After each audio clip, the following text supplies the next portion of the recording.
খুলনা-৩ আসনে পরিবর্তনের বার্তা এবার শুধু মিছিলের স্লোগানে নয়, উঠেছে গানের তালে, আলো আবেগে আর তারুণ্যের জাগ্রত কণ্ঠে। এক ব্যতিক্রমী উদ্যোগে রাজনীতির সঙ্গে সংস্কৃতির মেলবন্ধন ঘটিয়ে প্রশংসায় ভাসছে আমার চোখে আগামীর খুলনা-৩ তারুণ্যের কনসার্ট ২০২৬। এই কনসার্ট শুধু বিনোদনের আয়োজন ছিল না, এটি ছিল রাজনৈতিক সচেতনতার এক শক্তিশালী গণজাগরণ। তরুণ তরুণী থেকে শুরু করে বয়োজ্যেষ্ঠদের স্বতঃস্ফূর্ত উপস্থিতিতে প্রমাণ হয়েছে খুলনা-৩ আর নীরব নয়, তারা পরিবর্তন চায়। মাঠ জুড়ে প্রত্যয়, মঞ্চ জুড়ে আশা, এই জনপদ আর অবহেলার শিকার হবে না। তরুণ ও যুব সমাজের আয়োজনে এবং বিএনপি জাতীয় নির্বাহী কমিটির ছাত্র বিষয়ক সম্পাদক ও খুলনা-৩ আসনে ধানের শীষের মনোনীত প্রার্থী আলহাজ রকিবুল ইসলাম বকুলের পৃষ্ঠপোষকতায় এই কনসার্ট হয়ে ওঠে আগামীর নেতৃত্বের প্রতীক। অনুষ্ঠানে প্রধান অতিথি হিসেবে উপস্থিত ছিলেন খুলনা মহানগর যুবদলের আহ্বায়ক আব্দুল আজিজ সুমন। বিশেষ অতিথিদের মধ্যে ছিলেন মহানগর স্বেচ্ছাসেবক দলের আহ্বায়ক মিরাজুর রহমান মিরাজ, যুবদলের সাবেক সহসাধারণ সম্পাদক মঈন উদ্দিন খান নয়ন, ৯ নং ওয়ার্ড বিএনপির সভাপতি আলহাজ কাজী শামীম, সাধারণ সম্পাদক গোলাম মোস্তফা ভুট্টো, ১৩ নং ওয়ার্ড বিএনপির সাধারণ সম্পাদক মোহাম্মদ আবুল কালাম সহ বিএনপি ও অঙ্গ সহযোগী সংগঠনের নেতাকর্মীরা। সমগ্র অনুষ্ঠান দক্ষতার সঙ্গে পরিচালনা করেন ৯ নং ওয়ার্ড যুবদলের সাবেক সাধারণ সম্পাদক সুমন হাওলাদার, যার নেতৃত্ব ও সংগঠক দক্ষতায় অনুষ্ঠানটি প্রাণবন্ত হয়ে ওঠে। গানের মধ্যেই চারপাশ মুখরিত হয়ে ওঠে ধানের শীষের স্লোগানে, রকিবুল ইসলাম বকুলের নেতৃত্বে খুলনা-৩-এর নতুন দিনের প্রত্যাশায়। মাঘের শীত উপেক্ষা করে মানুষের ঢল প্রমাণ করেছে এটি ছিল এক নীরব বিপ্লবের সূচনা, যেখানে সাধারণ মানুষ স্পষ্ট করে জানিয়ে দিয়েছে আগামী দিনের খুলনা-৩ হবে তারুণ্যের শক্তিতে, গণমানুষের অধিকারে। আয়োজকরা জানান, খালিশপুর থানার অন্তর্গত সকল ওয়ার্ডে পর্যায়ক্রমে এই তারুণের কনসার্ট অনুষ্ঠিত হবে, যা আরও জোরদার করবে রাজনৈতিক সচেতনতা ও পরিবর্তনের আন্দোলন।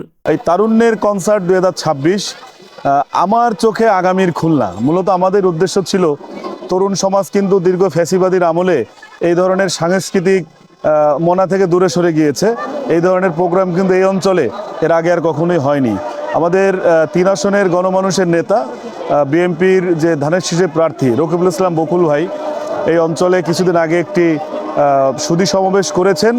সেখানে তিনি তরুণদের কাছ থেকে যখন কথা শুনতে গিয়েছিলেন বা তরুণদের যখন কথা সে শুনেছেন, তখন কিন্তু এখানে তরুণ, যুবক, তরুণী দেখেছেন, ব্যাপক তরুণীদের উপস্থিতি আজকে এখানে হয়েছে।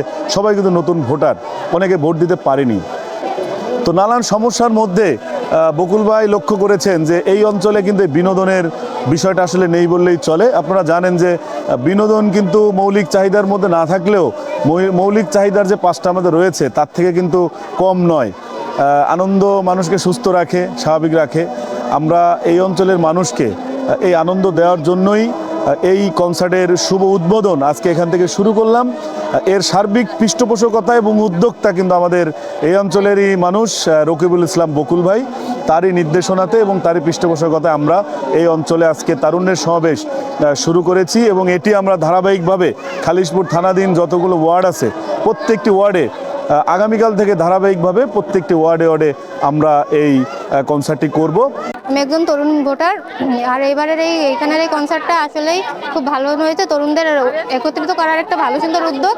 এর মাধ্যমে আমরা আশা করতে পারি যে সমাজ মাদকমুক্ত হবে এবং আলহাজ রকিবুল ইসলাম বকুল সাহেব যে এই উদ্যোগটা নিয়েছে এটা অনেক কার্যকরী একটা উদ্যোগ। আজকের এই অনুষ্ঠানটা আমার কাছে খুবই সুন্দর এবং লাগছে। আমি খুব এনজয় করছি, আমার খুব ভালো লাগছে। এবারের ভোটটা আশা করি ইনশাল্লাহ সুষ্ঠুভাবে হবে এবং প্রত্যেক ভোটার নিজের ভোটটাকে সুষ্ঠুভাবে দিতে পারবে এই আশা রাখি।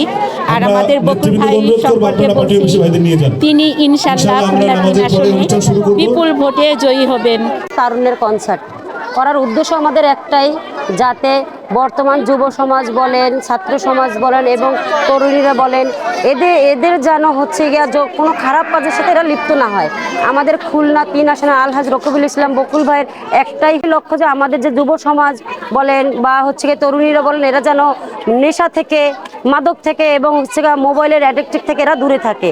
এই উদ্দেশ্যে বা এই প্রেক্ষাপট দিক থেকে আমরা আজকে বাসছড়া কলোনিতে ৯ নং ওয়ার্ড বাসছড়া কলোনিতে আমাদের এই তরুণের